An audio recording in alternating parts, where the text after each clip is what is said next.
예수 그리스도 이름으로 하나님의 말씀 증거하겠습니다. 우리 하나님 말씀 시편 39편 말씀을 함께 보겠습니다.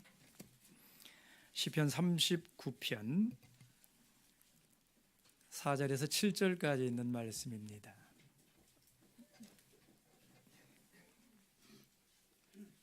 구약성경 829페이지 시편 39편 4절에서 7절 우리 찾으셨으면 다 같이 읽겠습니다. 시작. 여호와여, 나의 종말과 연한의 어떠함을 알게 하사 나로 나의 연약함을 알게 하소서. 주께서 나의 날을 손 넓이만큼 되게 하시매 나의 일생이 주의 앞에는 없는 것 같사오니 사람마다 그 든든히 선 때도 진실로 허사뿐이니이다. 진실로 각 사람은 그림자같이 다니고 헛된 일에 분요하며 재물을 쌓으나 누가 취할는지 알지 못하나이다. 주여, 내가 무엇을 바라리요? 나의 소망은 주께 있나이다. 아멘. 할렐루야, 반갑습니다. 여러분 그동안 평안하셨지요? 아까 우리 식사하는데요, 사실 제가 오늘 여기 굉장히 편안한 이런 마음으로 왔거든요. 식사할 때 우리 방 집사님께서 그러시더라고요. 고향집에 오시니까 평안하시죠? 식사할 때까지만 해도 마음이 편했어요. 정말 고향에 온 것 같고, 우리 어르신들 뭐 이렇게 한 분 한 분 얼굴 뵙는데 뭐 지난 세월이 전혀 느껴지지 않을 만큼 이렇게 여전하신 모습 보니까 마음이 그렇게 좋고 참 좋았단 말이에요. 근데 회당에 내려와서 이 자리에 딱 서니까 다르네요. 완전히 교회가 새로운 교회가 된 것 같아. 굉장히 낯설고 완전히 바뀐 것 같아요. 분위기가 완전히 바뀌었고 설비도 좋아졌고 이 교회 안에서 느끼는 이게 편하지가 않습니다. 굉장히 부담스럽게 느껴집니다. 갑자기 왜 이렇게 부담감이 느껴지는지 막 갑자기 긴장이 되네요. 전혀 제가 있었던 교회 같지 않고요. 전혀 새로운 교회 같은데 여러분 이 느낌 좋은 거죠? 굉장히 오래간만에 옛날 생각하고 왔는데 전혀 다른 교회 같은 이 어색함, 이 낯섦, 이게 굉장히 또 기도하면서 한편 생각하니까 이게 또 괜찮은 것 같다 이런 생각 들었어요. 예전 것이 그냥 예전 것으로만 그렇게 느껴져 버리면 그건 발전이 없는 거 아니겠습니까? 근데 굉장히 새롭게 느껴진다라고 하는 건 이게 그동안에 강남이 많이 좋아졌다, 훨씬 더 하나님 앞에 하나님 기뻐하시는 이런 교회가 되었다, 이런 거 의미하는 이런 거 아닐까 이렇게 생각하니까 참 마음에 긴장도 되지만 감사한 이런 생각이 들었어요. 이번 영은혜에 어떤 말씀 나눌까 생각하다가요, 제목을 주제를 이렇게 세웠어요. 견고함, 너희를 향한 우리의 소망, 이렇게 세웠는데요, 이번 영은혜에 하나님께서 모쪼록 그런 은혜 주셨으면 좋겠어요. 여러분 이 견고함이라고 하는 것, 흔들리지 않는다라고 하는 것 참 좋은 것 아닙니까? 그래서 이번 영은혜 기간 동안에 뭔가 새로운 이런 것을 전달할 아니면 증거할 이런 능력도 우리에게는 없는 것이고요. 그래서 뭐 전혀 들어보지 못한 말씀입니다. 이런 그 나누고 싶지 않고요. 기도하면서 그런 생각했거든요. 제가 요즘에 동부에 와가지고 참 오래간만에 사도행전을 설교를 저녁에 하고 있는데요. 이게 몇 번째 지금 하는 설교이잖아요. 그런데 오래간만에 뛰었다 지금 다시 하는데 이게 굉장히 새로운 거예요.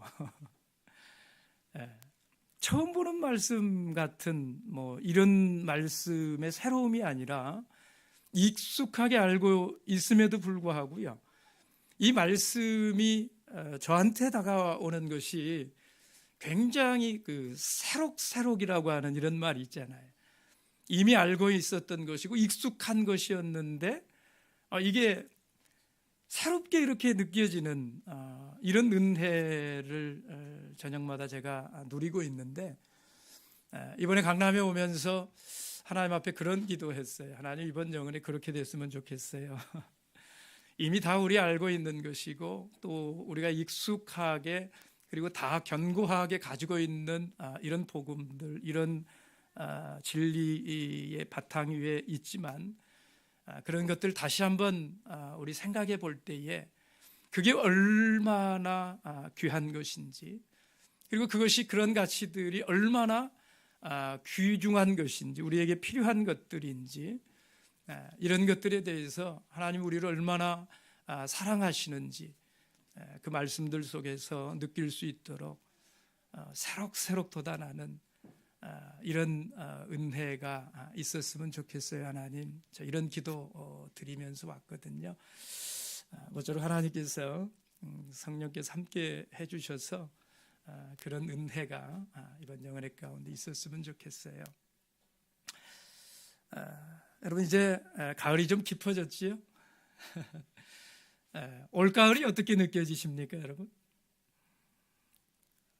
올 가을은 어떤 가을이신 것 같아요?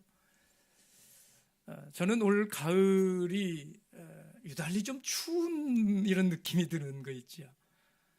왜 이렇게 추운 생각이 드는지 모르겠어요. 여러분이 가을이라고 하는 계절 속에는 두 모습이 있지 않습니까? 하나는 풍성함이 있고 또 그 반면에는 또 황량함이 같이 들어있지 않아요? 한쪽에는 풍성한 결실이 이렇게 들어있고 또 한쪽에서는 떨어지는 낙엽의 그 서늘함, 이런 것들이 공존하는, 함께 들어있는 이런 계절이 가을이 아닙니까? 모습만 두 모습이 아니라 결과도 두 모습입니다. 이런 가을을 보내고 나면 풍성한 이런 이 결실의 뿌듯함을 느끼는 이런 모습이 있을 수도 있고요. 그 가을 지나고 나면 한쪽에서는 넉넉함이 아니라 서늘함, 이런 것들이 느껴지는 이런 결실일 수 있는데, 제가 지금까지는 정말 가을을 대할 때 풍성함이 먼저였거든요. 결실이 먼저였고 따뜻함이 먼저였고 뭔가 좀 뿌듯하다, 뭔가 좀 올 한 해도 정말 이렇게 풍성한 이런 결실이 있는 계절이구나, 이런 것들이 저한테 먼저 다가왔었거든요. 근데 이상해요. 이 올가을은 그런 풍성함, 이런 것에 대한 생각, 이런 것에 대한 감사함, 뭐 이런 것보다는 유독 왜 이렇게 춥게 느껴지는지 모르겠어요. 이전까지는 제가 가을을 맞으면서 그런 걸 그렇게 심각하게 생각을 해보지 않았는데요. 올가을은 춥게 좀 시작을 했어요. 오늘 아침에도 온도 보니까 그 6도더라고요, 6도. 근데 새벽기도 끝나고 이렇게 그 나오면서 왠지 막 서늘한 거예요. 왠지 좀 춥고 왜 이럴까, 이런 생각을 해봤는데요. 여러분, 이런 계절의 가을이 찾아오듯이요, 우리 인생에도 가을이 다가오는 것이지요. 이 떨어지는 낙엽을 바라보면서 우리 인생이 저렇게 떨어질 것을 우리가 좀 생각할 수 있어야 됩니다. 기울어가는 그 석양을 보면서 우리 인생도 저렇게 저물 때가 있다라고 하는 것을 잊어서는 안 되겠다, 이런 생각을 해봤어요. 어찌 보면 참 덧없기 그지없는 이런 인생인데 왜 이렇게 인생이 덧없을 수밖에 없는가? 왜 인생이 덧없음을 말해야 되는 것인가? 이런 것들을 좀 생각해 봐야 된다고 생각을 해요. 여러분, 오늘 우리가 읽은 이 시편 39편의 이 본문의 말씀을 보시면 다윗이요, 두 가지 기도를 드리고 있는 것을 볼 수가 있는데요. 그 두 가지 기도가 무엇이냐면, 첫째 기도는 4절에 나와 있는데 다윗이 이렇게 기도했지요. 여호와여, 나의 종말과 연한의 어떠함을 알게 하사 나로 나의 연약함을 알게 하소서, 이렇게 기도했습니다. 두 번째 기도는 7절에 나와 있는데요. 다윗이 이렇게 기도했어요. 주여, 내가 무엇을 바라리요? 나의 소망은 주께 있습니다. 여러분, 이 다윗이 드리는 이 기도가 우리가 드리는 기도하고 여러분 같습니까? 다릅니까?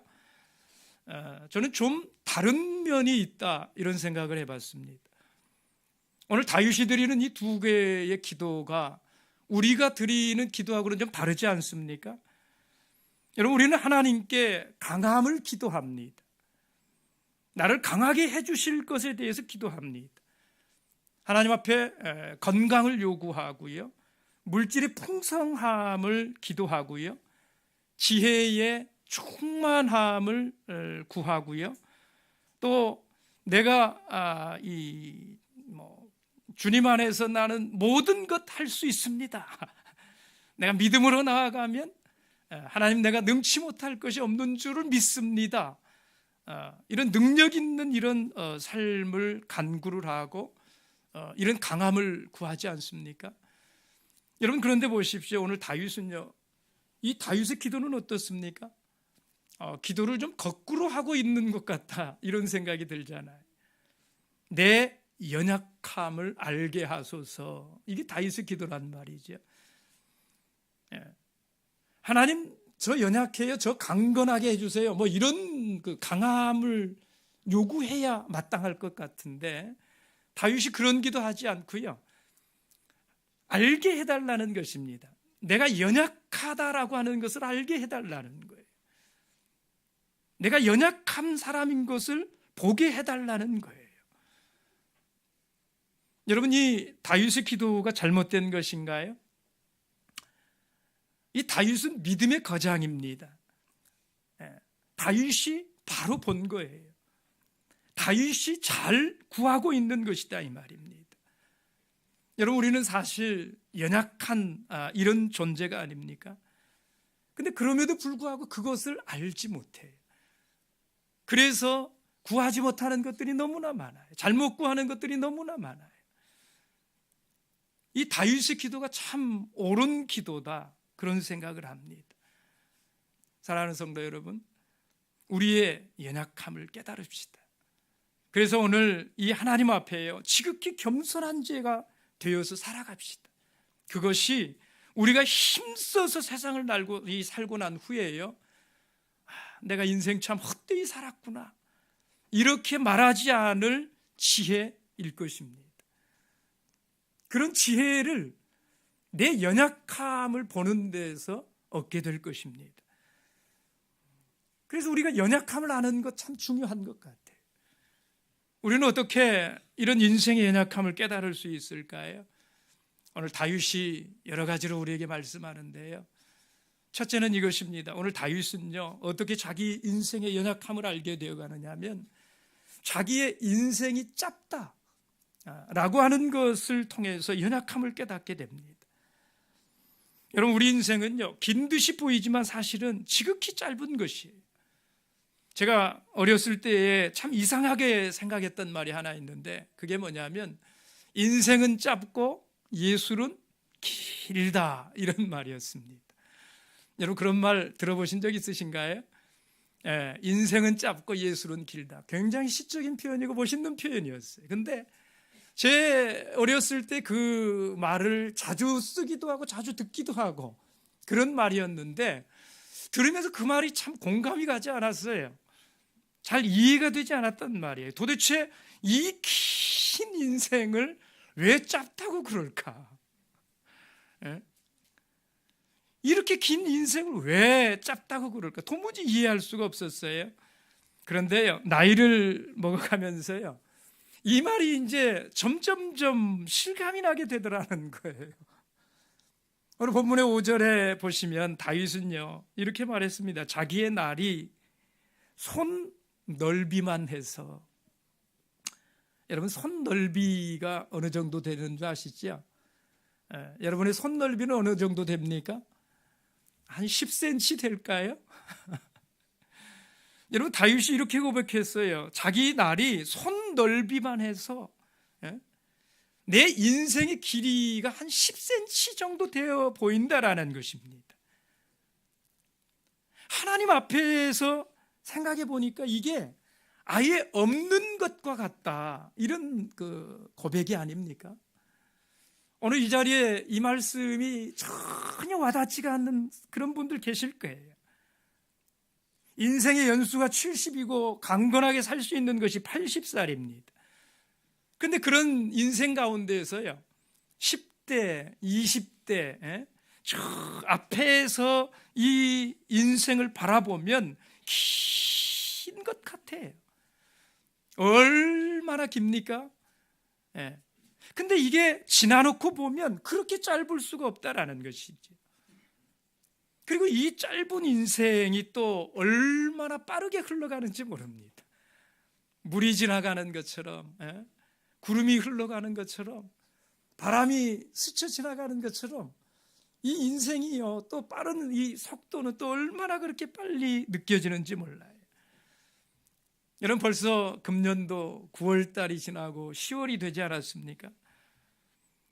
올 2018년 시작할 때에 아이고 이제 2018년도 시작이로구나, 이렇게 생각을 했는데요, 10개월이 어느새 그냥 순식간에 지나와 버린 것 같아요. 여러분, 제가 강남 떠난 지도 벌써 8년이라는 세월 지났더라고요. 벌써 8년이 되었어요. 엊그제 같은데 벌써 세월이 그렇게 흘러가 버린 것입니다. 물 흐르듯이, 바람이 불듯이 흘러가 버린 시간들인 것입니다. 그래도 그냥 다 흘러가고 말았는가 그랬더니요, 그건 아니더라고요. 남은 것은 있더라고요. 남은 건 있습니다. 우리 아이들이 참 많이 컸어요. 얼마나 많이 컸는지요. 예전에는 뭐 태호, 효훈이 또 누구야? 예나, 니나 이런 애들 막 뛰어다니고 그랬는데 지금은 막 의담이 뭐. 여러분, 저희 그 반석이 주은이 큰 것도 보셨지요?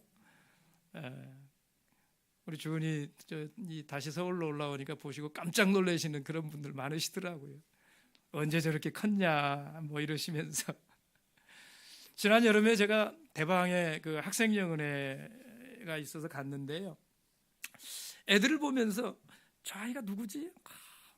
저 아이가 굉장히 낯이 익는데 누굴까?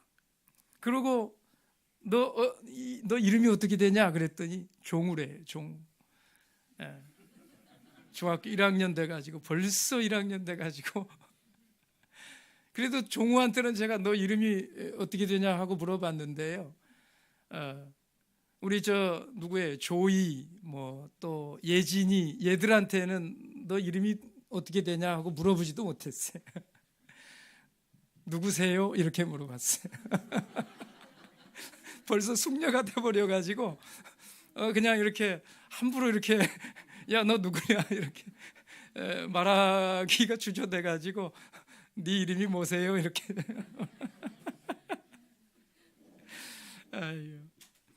여러분, 근데 저 아이들은 시간이 참 느리게 흘러간다. 여러분 그렇게 생각할 거예요. 그죠? 빨리 좀 시간이 흘러갔으면 좋겠다. 이렇게 생각할 거예요. 여러분, 근데 이 솔직히 인생이 별것이 아닙니다. 뜨는지 모르게 져버리는 태양 같은 것이 인생이에요. 내 인생이 지극히 짧다. 여러분, 우리가 이거 인식하고 살아야 되는 것입니다. 내 인생이 얼마나 짧은가.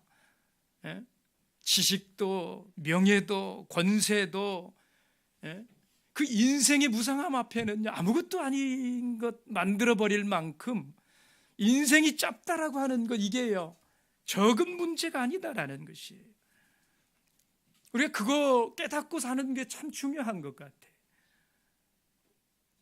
근데 그거 깨닫는 것도 중요한데 사실은 깨달은 이후가 훨씬 더 중요하지. 그걸 위해서 깨달아야 되는 것인데, 여러분, 인생의 덧없음을 깨달을 때예요. 사람들이 그거 깨닫고 나면 그 인생을 살아가려고 하는 방법이 두 가지가 있더라고요.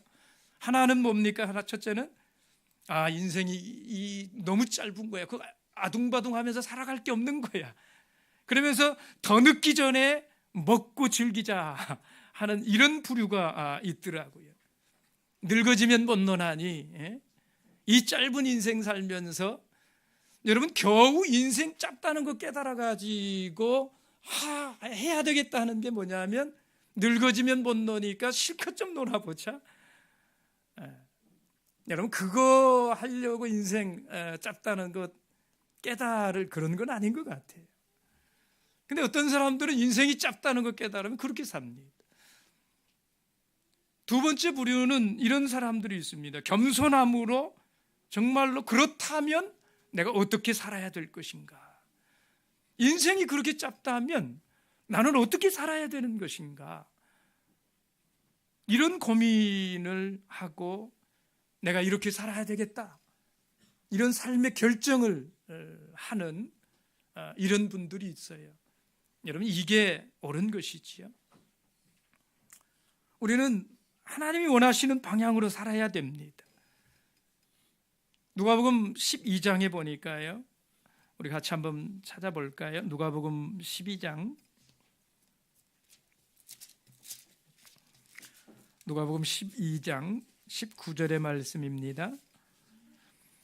누가복음 12장 19절 다 같이 한번 읽어보겠습니다. 같이 봅니다. 시작. 또 내가 내 영혼에게 이르되, 영혼아, 여러 해 쓸 물건을 많이 쌓아두었으니 평안히 먹고 마시고 즐거워하자 하리라 하되. 여러분, 어떤 사람이 인생 참 열심히 살았던 것 같아요. 굉장히 열심히 살았습니다. 뭐 어떻게 지나가는지 모르게 정말 수고하고 열심히 살았던 거지요. 어느 순간에 보니까 이 사람도 깨달은 것이 있었던 것 같아요. 인생이 참 짧다, 이거 깨달았던 것 같아요. 이 짧은 인생을 내가 이렇게 살 것이 아니로구나, 이런 생각을 했던 것 같아요. 그렇죠? 근데 이 사람이 그거 깨달은 다음에 내린 결정이 뭐냐면, 어떤 결정 내렸어요? 이렇게 말했다는 거예요. 내 영혼아, 내가 이제 여러 해 쓸 물건을 많이 쌓아두었으니 이제는 좀 평안히 쉬고 먹고 즐거워하고 이제는 좀 그렇게 사는 게 어떻겠니? 이렇게 생각을 하는 사람이 있었다라는 것이지요. 여러분, 하나님께서는요, 이 사람에게 그렇게 말을 했습니다. 20절을 보시면 하나님은 이르시되 뭐라고요? 어리석은 자여, 이렇게 말씀하신다라는 거지요. 어리석은 자여. 여러분, 이 사람이 참 열심히 살아왔고 부자가 되었고 이제는 인생을 즐길 것을 생각할 만큼 인생에 대해서도 눈이 뜨여져 있는 이런 사람인데, 왜 하나님은 이 사람을 가리켜서 어리석은 사람아 이렇게 부르냐 이 말이에요. 여러분, 이 어리석은 부자의 어리석음이 무엇입니까? 하나님이 말씀하는 어리석음이 뭡니까? 이 사람이 이렇게 말했다는 거예요. 내 영혼아, 이제는 좀 평안히 먹고 마시고 즐기자, 이렇게 말했다라는 거예요. 여러분, 하나님이 그 부자의 그 말을 듣고요, 참 어이가 없으셨던 것 같아요. 하나님 진짜 기가 막히셨던 것 같아요. 몰라도 네가 너무 모른다라는 것입니다. 뭘 모르는 것입니까? 여러분, 우리 영혼이 무엇인지를 모른다라는 거예요. 영혼이 먹고 마시는 것으로 여러분 즐거워할 수 있습니까? 영혼이 뭔가 좋은 거 먹는다고 그래서 우리 영혼이 즐거워하고, 그 영혼이 내가 뭔가 맛있는 거 마셨다고 그래서 흡족해하고 행복해하고 우리 영혼이 그런 것이냐 이 말이지. 그런데 좀 먹고 살만하다고 그래가지고요, 이제 한번 즐겨보자, 나는 이제 이런 것들을 이렇게 좀 누릴 수 있는 그런 정도는 되잖아, 내가 그 정도는 누릴 만큼 그렇게 열심히 살아온 거잖아. 영혼이 뭔지를 몰라요. 하나님은 그 사람에게 어리석다라고 말씀하셨다라는 거예요. 여러분, 인생은 교만하면 안 됩니다. 정말로 겸손하게 이 짧은 인생을 돌아볼 줄 알아야 되는 거지요. 오늘 다윗이 자기의 연약함을 어디에서 알게 되었느냐? 이 인생의 길이, 내가 지금까지 살아온 나를 하나님 없이 생각할 때는 그런 생각이 안 들어요. 근데 영원하신 하나님 앞에서 보니까 자기 인생이라고 하는 것이 지나온 날 돌려보니까 손바닥 넓이 정도밖에는, 그 정도 길이밖에는 느껴지지 않더라. 인생이라고 하는 것이 별것 없구나. 참 연약하디 연약하고 약하디 약한 것이 인생이로구나 하는 걸 알았다라는 것이지요. 오늘 다윗이 또 이 인생의 연약함을 어디에서 알게 되었느냐 하면, 두 번째로 다윗은요, 육체의 죽음을 통해서 인생의 연약함을 배웠다고 말합니다. 오늘 본문의 4절 말씀에 보면 그렇게 말씀을 했지요. 4절에 보시면, 여호와여 나의 종말과 연한의 어떠함을 알게 하사 나로 나의 연약함을 알게 하소서. 나의 종말, 내가 이 땅에서 목숨이 끝나는 그 시간, 내 이 생이 끝나는 그때 내 연한의 어떠함을 알게 하사 내가 앞으로 얼마나 더 살 수 있을지 이런 것들을 좀 생각해서 알 수 있도록 해달라. 이런 것들을 아는 것이 뭐라는 거예요? 내 연약함을 아는 데 도움이 된다라는 것입니다. 다윗이 죽음이라고 하는 문제를 생각할 때에 내가 참 연약한 사람이로구나라고 하는 것을 알게 되었다, 이런 말이에요. 이런 죽음은 인생에 풀지 못한 최대의 수수께끼 아닙니까? 모든 사람들의 풀지 못한 수수께끼와 같은 것 아닙니까? 이 죽음을 이긴 인간은 아무도 없습니다. 모든 사람이 죽는 것입니다. 과거나 현재나 미래나 사람들은요, 동일하게 이 죽음으로 자기의 생을 마감해요.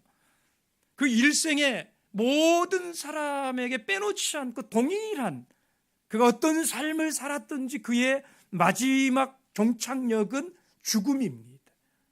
이거 가지지 않는 사람은 아무도 없다라는 것입니다. 거지로 살았던 나사로도 죽는 것이고, 부자로 살았던 이 부자도 죽는 것입니다.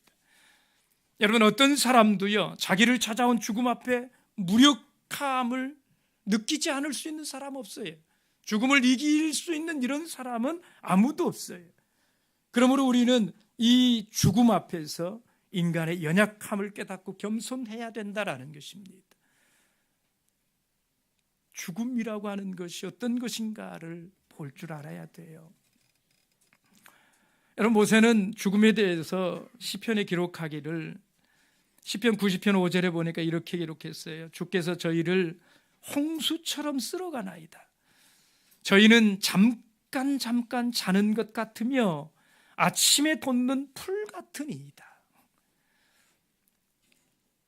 여러분, 모세가 보니까 인생에게 죽음이라고 하는 문제가 이렇더라는 거예요. 주님께서 저희를 홍수처럼 쓸어가 버렸다라는 거. 저는 처음에 이 말씀도 잘 이해를 못했습니다. 그런데 어떤 보고서를 보니까요, 이 지구상에 여러분 하루에 사람이 몇 명쯤 죽는 줄 아십니까? 여러분 인터넷 검색해 보면 이런 자료들이 잘 이렇게 나오더라고요. 제가 검색해 보니까요, 하루에 사람이 이 지구상에서 몇 명 죽느냐, 130만 명 정도 죽는데, 130만 명이면 초로 따져보니까 매 초에 15명씩 죽어나가는 것입니다. 이게 그렇게 실감이 안 날지 모르지만 우리 인천 이런 데가 130만 정도 되나요?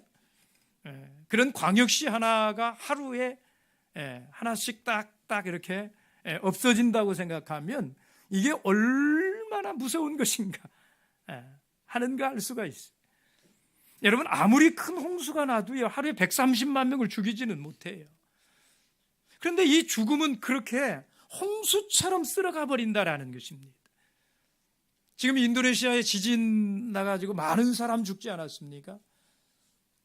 여러분, 제가 겪은 그동안의 이 역사를 통해서는 2011년에 일본에 있었던 쓰나미가 최고 무서웠던 것 같아요.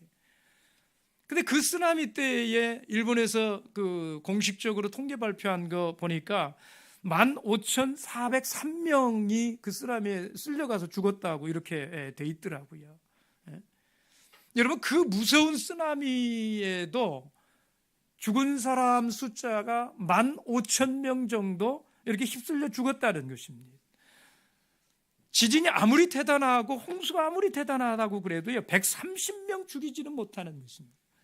하루에 130만 명을 죽이지를 못해요. 태풍이 제 아무리 거세어도요, 130만 명을 하루에 다 죽일 수는 없는 것이라는 거예요. 그런데 죽음이라고 하는 것은 우리를 홍수처럼 그렇게 쓸어가 버린다는 것입니다.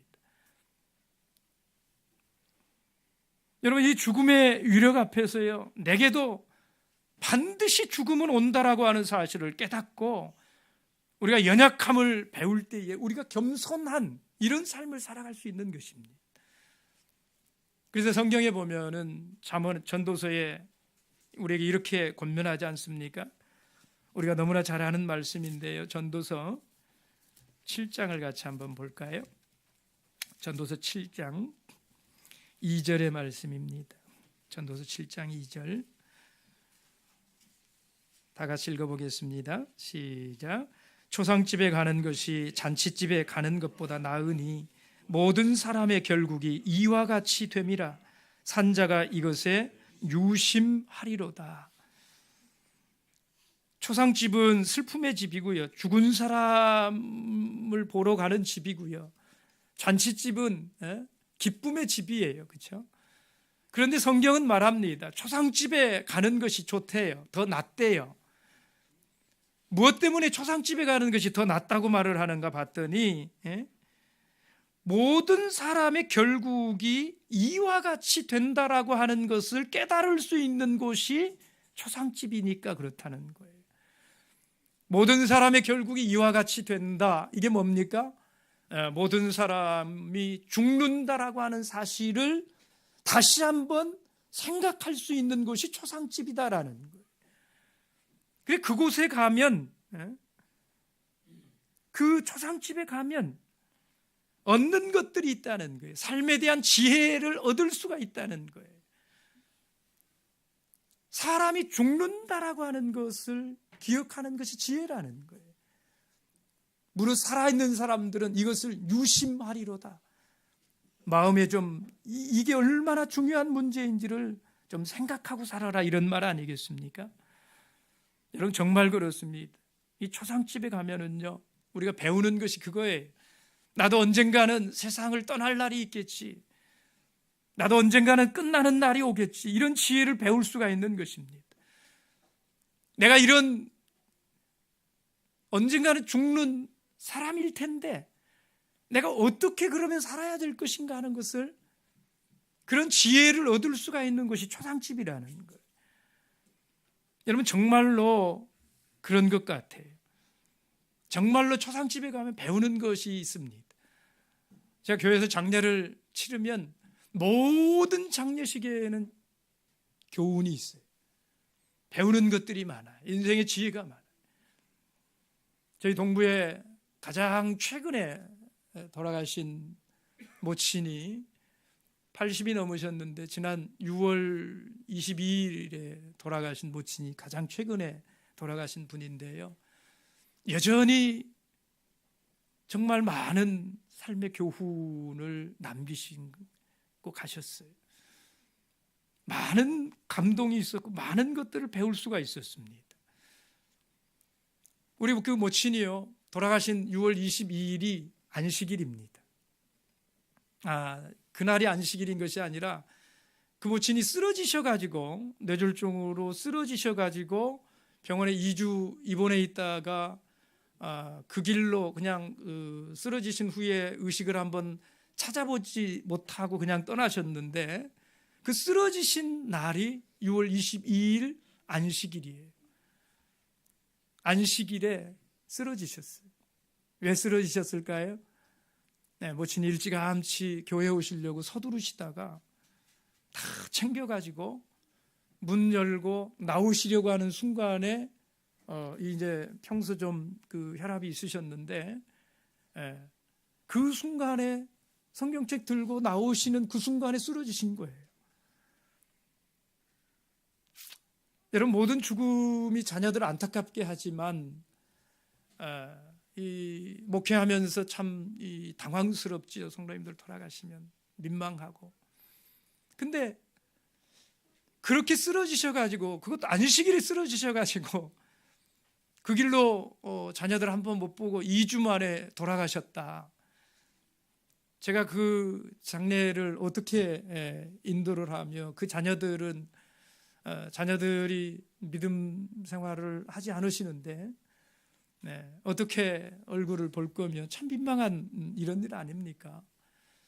그런데 참 은혜가 넘치더라고요.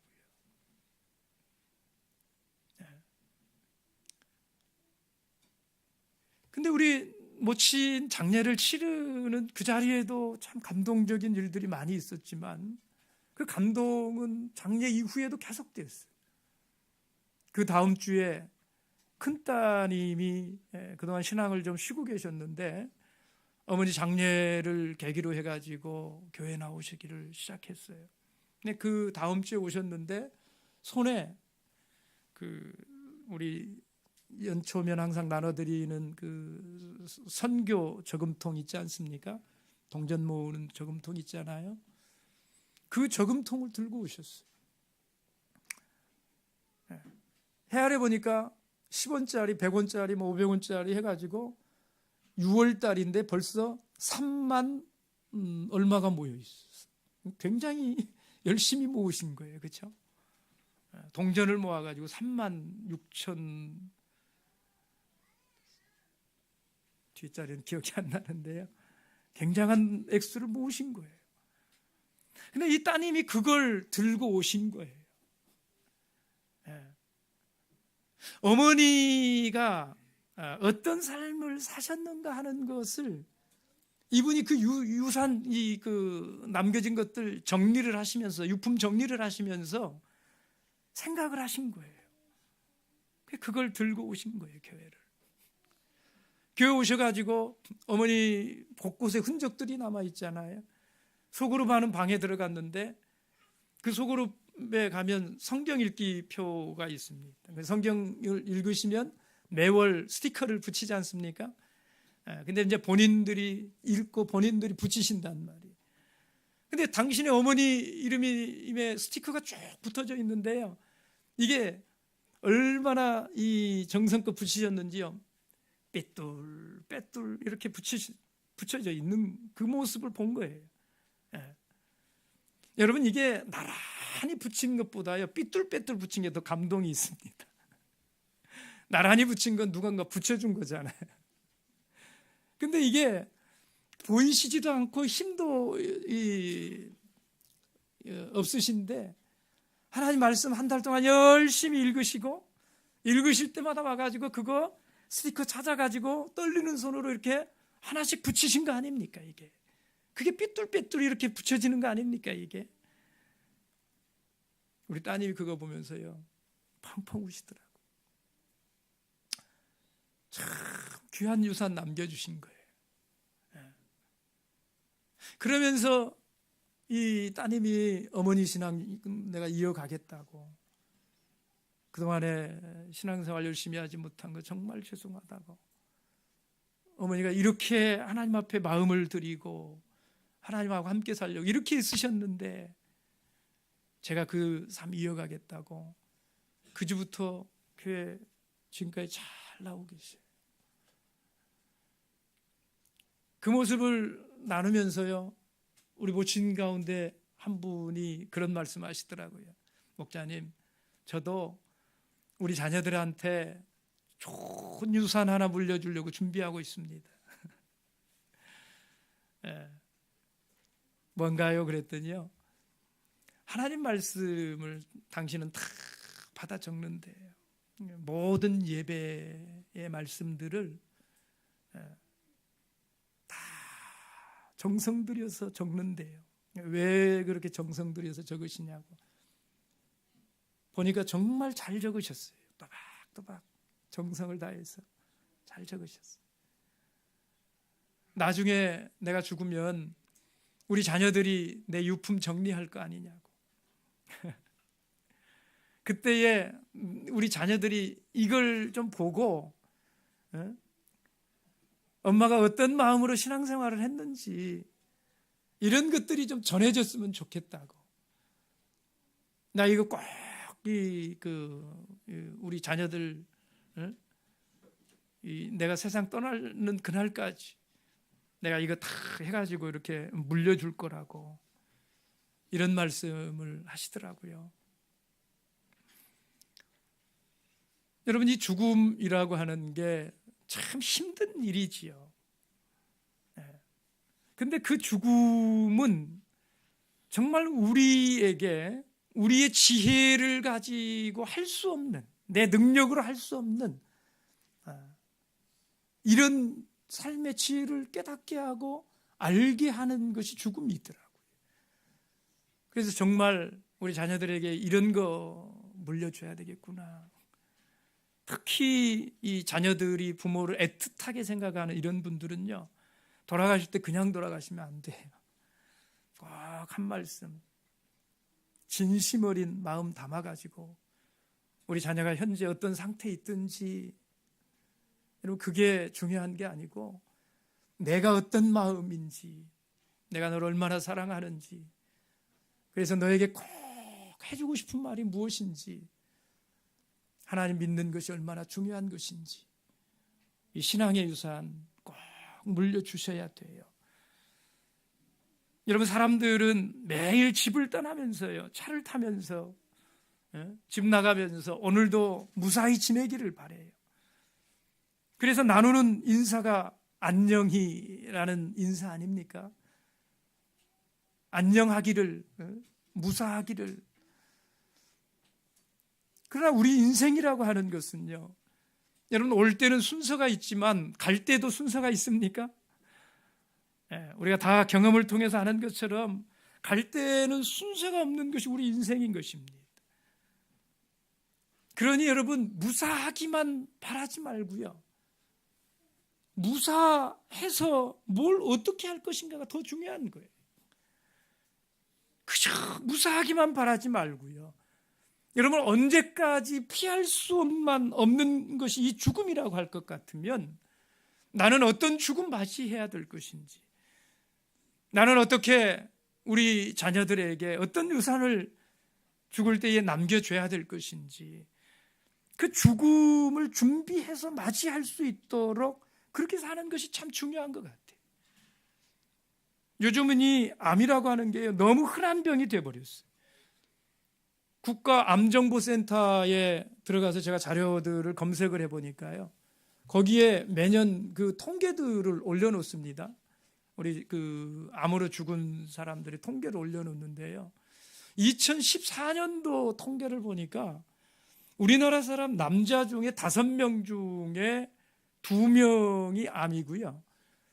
여자는 3명 중에 1명이 암이랍니다. 2014년도 통계가 그렇습니다. 여러분 곁에 이런 사람이 있다고 한번 생각을 해보십시오. 20대의 청년입니다. 29 정도 된 청년이 명문대를 나왔고요. 정말 똑똑하고 하고 싶은 꿈이 가득한 이런 친구입니다. 결혼을 앞에 두고 아주 이렇게 참한 애인도 이렇게 있습니다.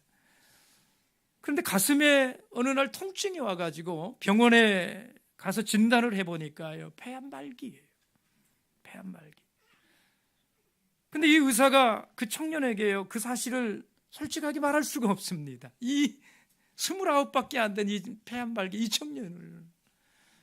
그래서 의사가 차마 말을 못했어요. 사실을 숨기고 폐에 종기가 있었는데 별거 아니었다. 그래서 잘 떼냈으니까 이제 뭐 한 일주일 지나면 너 퇴원할 수 있다. 사실은 어떻게 하지를 못해서 그냥 닫은 건데 그렇게 이 친구에게 말을 했어요. 그래가지고 이 청년이요, 병원에 사람들이 찾아갔을 때에 아주 그냥 좋아가지고 얼마나 좋습니까? 큰 병인 줄 알았는데 아무것도 아니래요. 수술 잘 됐고 일주일 정도면 퇴원한다는 것입니다. 막 좋아가지고 기뻐하면서 앞으로의 계획을 말을 하고 꿈을 말을 하면서 줄줄줄 얘기하는 거예요. 그러나 여러분 곁에서 사실을 알고 그 말을 듣는 사람들은 그것이 그렇게 서글플 수가 없는 건 아니겠습니까? 그거보다 슬픈 일이 어디가 있겠어요? 여러분 우리가 똑같은 것입니다. 우리는 죄 때문에 죽음을 안고 있고 이 죄 때문에 하나님의 무서운 심판을 받아야 하는 사람들인 것입니다. 그 심판을 피해갈 수 있는 사람은 아무도 없는 것입니다. 그런데 그 사실을 모르니까 어떻습니까? 오늘 그 죄 가운데 살고 있음에도 불구하고 그런 심판을 앞두고 있음에도 불구하고요, 행복하게 살아가는 것입니다. 만족스러운 것 같고 행복한 것 같고. 그러나 사실을 아는 사람들은 여러분 그것이 그렇게 안타까울 수가 없는 것 아니겠어요? 옆에서 그것을 보는 사람들은 그것이 정말 가슴 아픈 일이라는 것을 알기 때문에 그것이 그렇게 가슴 아프고 안타까울 수가 없는 것 아니겠어요? 말기암을 가지고 있는 줄도 모르고 곧 퇴원한다고 큰 소리치는 이 사람과 다를 바 없이 보이는 것 아니겠어요? 여러분 예수 그리스도를 알지 못하는 사람들은요 똑같은 인생입니다. 길고 짧은 뭐 이런 차이는 있을지 모르겠지만은요, 모든 사람은 다 같이 죽음을 앞에 둔, 그것도 아주 눈 앞에 이렇게 둔 이런 인생들이 아닙니까? 오늘 건강하다고 거리를 활보하는 사람들일지라도, 건강에 자신하는 이런 사람들일지라도 죽음을 눈앞에 둔 그런 존재로서 우리가 하나님 앞에서요 정말 겸손해야 되는 것입니다. 여러분 우리는 태어나는 순간부터요 이 죽음을 향해서 가는 것이에요. 인생의 이 죽음을 향한 카운트다운은요 이미 시작된 것입니다. 그 카운트다운이 진행되지 않는 사람은요 한 사람도 없지 않습니까? 여러분 죄 문제를 해결해 놓고 인생을 살아야 됩니다. 이 문제를 해결하지 못하면 우리는 어리석은 부자일 수밖에 없는 것입니다. 여러분 인간에게는요 영의 죽음이 있고요, 육의 죽음이 있고요, 그리고 영원한 죽음이 순차적으로 순서를 따라서 모든 인간에게 다가오는 것입니다. 저는 아직도 꿈이 많은 젊은 사람이, 이 꿈 많은 젊은 사람이요 진정한 죽음의 의미를 이해한다, 이건 대단히 어려운 일일지 모르겠습니다. 그러나 여러분 성경이 우리에게요 이 죽음에 대한 정말 많은 정보들을 우리들에게 전해주고 있지 않습니까? 여러분 여기 앞에 이 화분에 아름다운 이 꽃이 피었는데 제가 하나 꺾어도 됩니까? 아까워서 꺾지를 못하겠네요. 여러분, 이 화분에 이 꽃이 살아있는 것입니까? 죽어있는 것입니까? 이걸 제가 하나 꺾는다고 할 것 같으면 여러분, 이 순간에 이것이 살아있는 것입니까? 죽어있는 것입니까? 존재 자체에서 꺾여져 있으니까, 끊겨졌으니까 죽었다 이렇게 말하는 분도 오를 것이에요. 아니, 그래도 아직은 생생하고 생기가 있고 여전히 꽃이 피어 있고, 그러니까 이게 살은 거 아니냐, 뭐 이렇게 말하시는 분도 오를 것입니다. 이런 죽음이라고 하는 것은요, 바로 이와 같은 것입니다. 영적인 죽음은 가지가 나무에서 끊겨졌으니까 죽은 것이 되는 것처럼 하나님으로부터 끊어진 것을 말하는 것입니다. 겉으로 보기에는 살아있지만은요, 하나님 보기에는 죽은 생명이에요. 그래서 영적으로 죽은 사람은 하나님을 안중에 두지 않고 살아가는 것입니다. 하나님과 끊겨져 있기 때문에 하나님에 대한 이런 생각이 그에게는 별로 중요한 것이 되지를 못하는 것입니다. 이런 육체적인 죽음은 꺾여 말라버린 가지와 같은 거예요. 이게 막 꺾였을 때는 살아있는 것처럼 보이지만은요, 그것이 죽어가면 마지막에 이르러서는 마르고 시들어버리게 되는 것 아닙니까? 여러분, 이것이 조금 더 짧냐 조금 더 기냐 이런 차이가 있을지는 모르지만 이미 말라버린 것입니다. 다시 살지 못한다라는 거예요. 80이나 아니면 뭐 아직은 강건하다고 그래서 여러분, 그것을 영원히 사는 생명이라고 착각하지 말아야 됩니다. 나는 영원히 살 수 있는 생명이다라고 착각하지 말아야 됩니다. 지금 아무리 푸르러도요, 반드시 메마른 때가 와요. 그 메마르면 그것으로 끝이 아니에요. 농부가 그 메마른 가지를 주워다가 불태워서 태우는 날이 오는 것처럼 여러분, 그것이 영원한 죽음인 것입니다. 하나님이 육신적인 죽음 뒤에 심판을 하세요. 오늘 불신자들에게는요, 영원한 죽음이 준비되어 있는 것입니다. 죄의 결과 때문에 그런 것입니다. 우리가 이 땅에서 믿는다라고 하는 것은요, 그 심판의 때에 영원한 죽음이 아니라 영원한 생명을 얻기 위해서 이 땅에서 믿는 거예요. 어떤 사람들은 죽음 이후의 세계가 어디 있느냐라고 말을 합니다. 네가 죽어봤냐라고 말을 합니다. 네가 가봤냐라고 말을 합니다. 가서 보지도 않았으면서 어떻게 그걸 믿을 수 있느냐라고 말을 합니다. 여러분, 경험해보지 않은 것이라도요, 믿어야 될 것이 있는 것입니다. 내가 직접 가보지 않았다고 그래도 믿어야 되는 이런 것들이 있는 거예요. 여러분, 하루살이하고요, 메뚜기가 아주 재미있게 놀았어요. 하루 동안 너무 즐겁게 놀았어요. 근데 이제 어느덧 해가 지는 저녁 때가 되니까요, 메뚜기가 하루살이에게 인사를 합니다. 메뚜기야, 하루살이야, 오늘은 이만 놀고 내일 또 놀자, 이렇게 인사를 했어요. 그랬더니 하루살이가 눈이 휘둥그레져 가지고 내일이라고? 내일이라는 게 뭐야? 이렇게 물었어요. 메뚜기가 내일에 대해서 설명을 합니다. 내일이라고 하는 것은 이 캄캄한 밤이 지나고 나면 동쪽에서부터 밝은 빛이 나오게 되고, 그 밝은 빛이 나오게 되면 찬란한 아침이 다시 시작되는데 그것이 바로 내일이라는 거야. 메뚜기가 열심히 하루살이한테 설명을 했는데요, 이 하루살이는 하루를 넘어서 살아본 일이 없기 때문에 도대체 그게 뭔지를 알아볼 수가 없는 거예요. 그게 거짓말하는 것이라고 생각을 했어요. 그래서 메뚜기한테 화가 나가지고요, 너하고는 내가 다시는 안 놀아, 그러면서 가버렸어요. 메뚜기가 말을 합니다. 내일은 틀림없이 있는데 왜 내일 만나자는데 저렇게 화를 낼까? 여러분, 날이 흘러가지고 그 메뚜기가 이번에는 개구리하고 함께 놀게 됐습니다.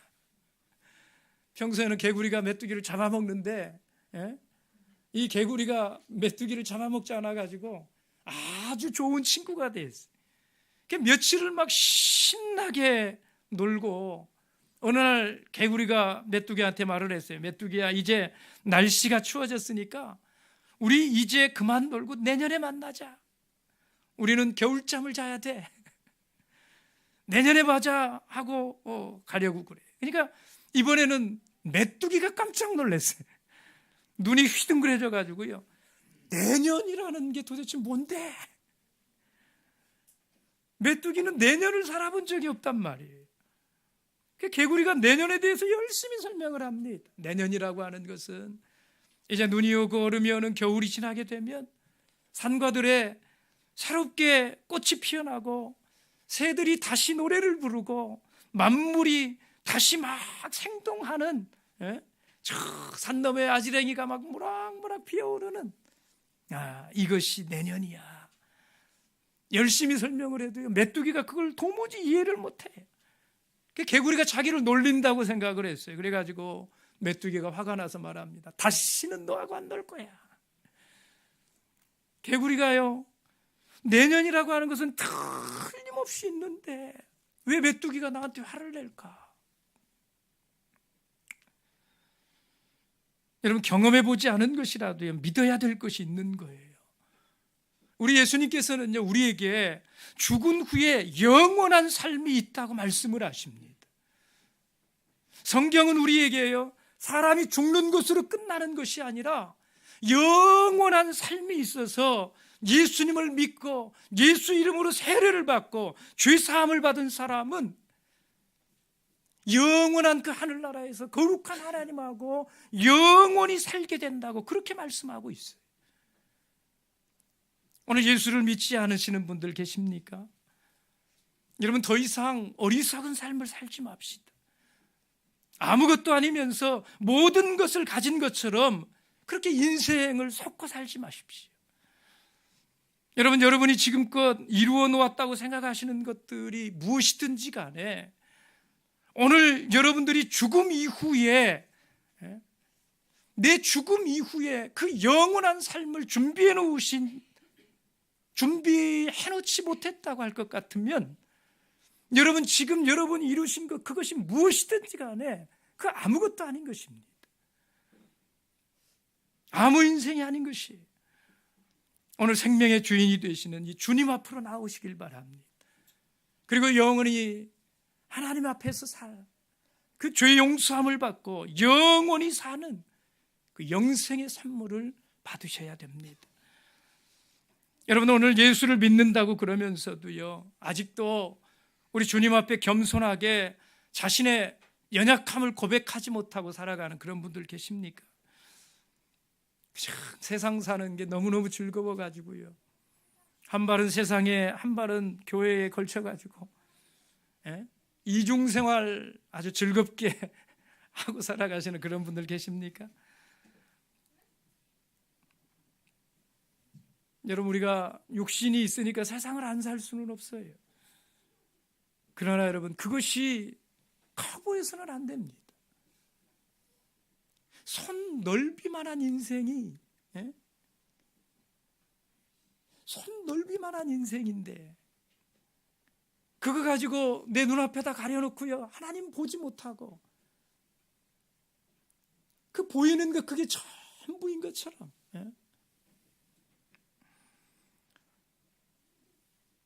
여러분, 지금도 하나님은 1초에 15명씩, 하루에 130만 명씩 불러가십니다.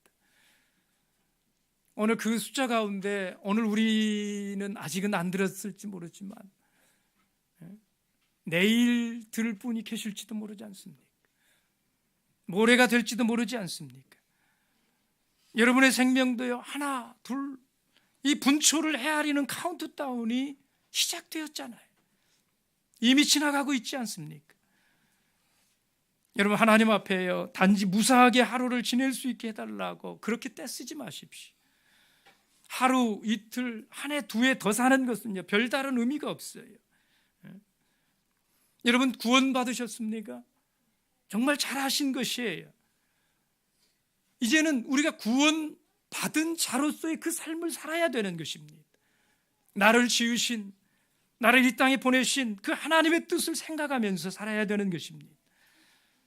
예수 그리스도 안에서 죽음을 준비하고요, 오직 믿음으로 살아가셔서 저 가슴 벅찬 천국의 삶, 그 영원한 삶, 그 삶을 준비해야 되지 않겠습니까?